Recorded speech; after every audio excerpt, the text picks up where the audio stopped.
जय श्री राम।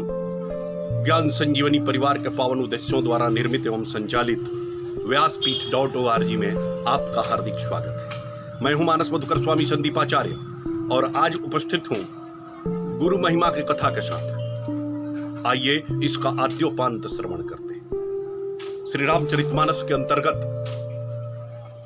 भगवती पार्वती ने जब महादेव से यह प्रश्न किया कि प्रभु, आप तो ये कहते हो कि परमात्मा पृथ्वी के कण कण में रहता है, तो फिर वह दिखाई क्यों नहीं देता है? महादेव ने पार्वती की यह बात सुनकर कहा कि पार्वती, इसका एक स्पष्ट कारण है। कहा कि वह क्या?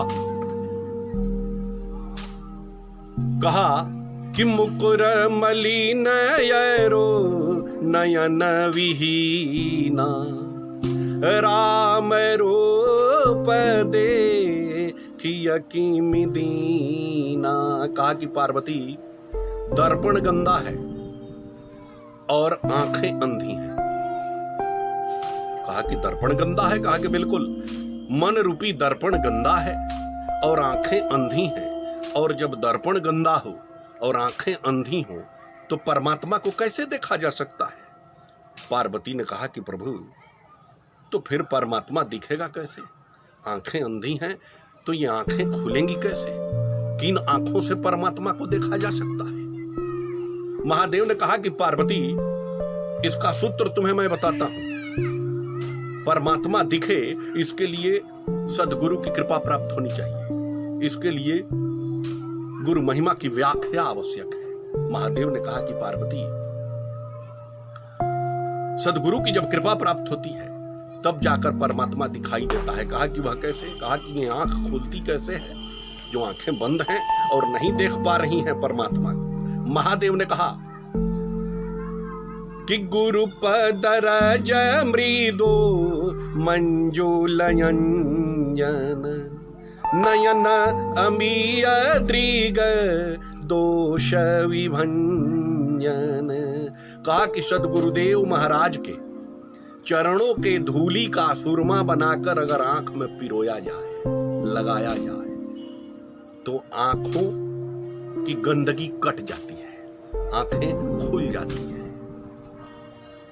आंखों की गंदगी साफ करने का एक ही तरीका है, सदगुरुदेव भगवान के चरण रज को, चरण धूली को सुरमा बनाकर आंख में पिरो दिया जाए तो आंखों की गंदगी कट जाएगी और तब आंखें इस काबिल होंगी कि वह परमात्मा का दर्शन कर पाए।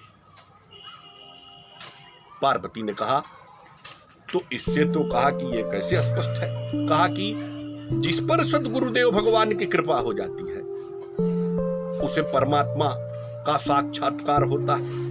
गोस्वामी जी के साथ भी यही घटना घटी थी कि गुरुपदरज मृदो मंजुलयंजन नयन अमीय दृग दोष विभंजन तहि कर विमल विवेक विलोचन अवर्णव रामचरित भवमोचन।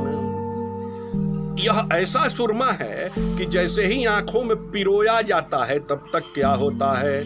तो वो घर ही विमल विलोचन ही मीट ही दोष दुख भवरजनी के।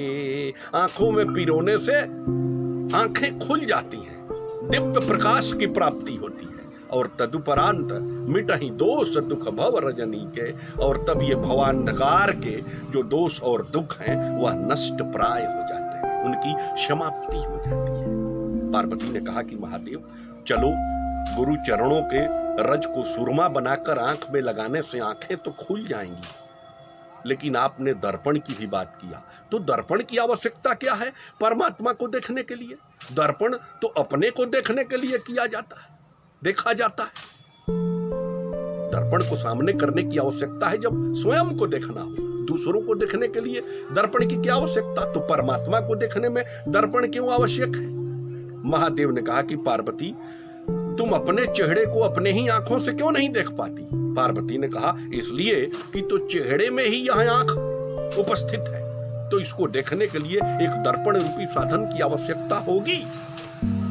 महादेव ने कहा कि ठीक, व्यक्ति में ही परमात्मा अवस्थित है, तो उसको भी देखने के लिए मन रूपी दर्पण को साफ करना होगा। वह बहुत नजदीक है।